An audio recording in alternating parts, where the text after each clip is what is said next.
This is Unisan.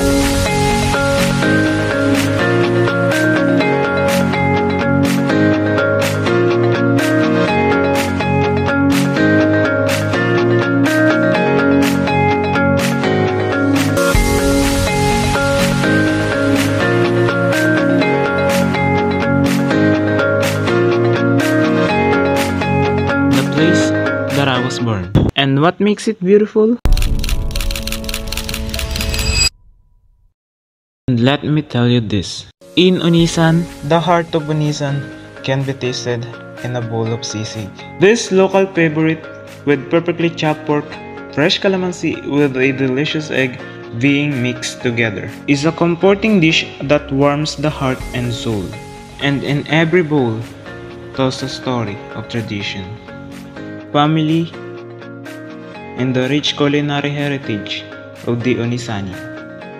This city is rich in history and culture. At its soul stands the St. Peter the Apostle Parish Church in Unisan, a testament of faith and tradition.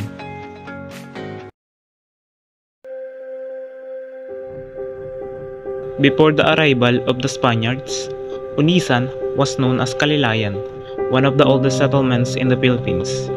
It was established by the Tagalog people and served as a political trading hub in southern Luzon. The early inhabitants lived along rivers and coasts, engaging in fishing, agriculture, and trade with neighboring islands and the foreign merchants.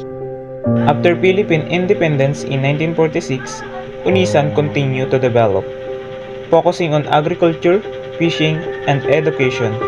It has preserved its historical heritage through landmarks such as churches, houses, and festivals that reflect its rich cultural identity. Today, Unisan is a peaceful municipality known for its historical significance, agricultural economy, and a strong sense of community. Its legacy as one of the oldest settlements in Quezon Province makes it an important part of Philippine history.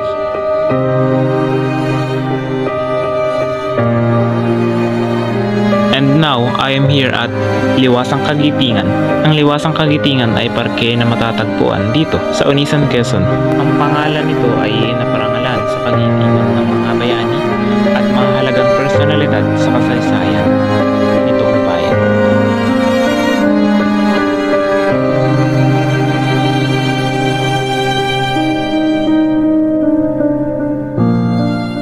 And that's the history of Unisan.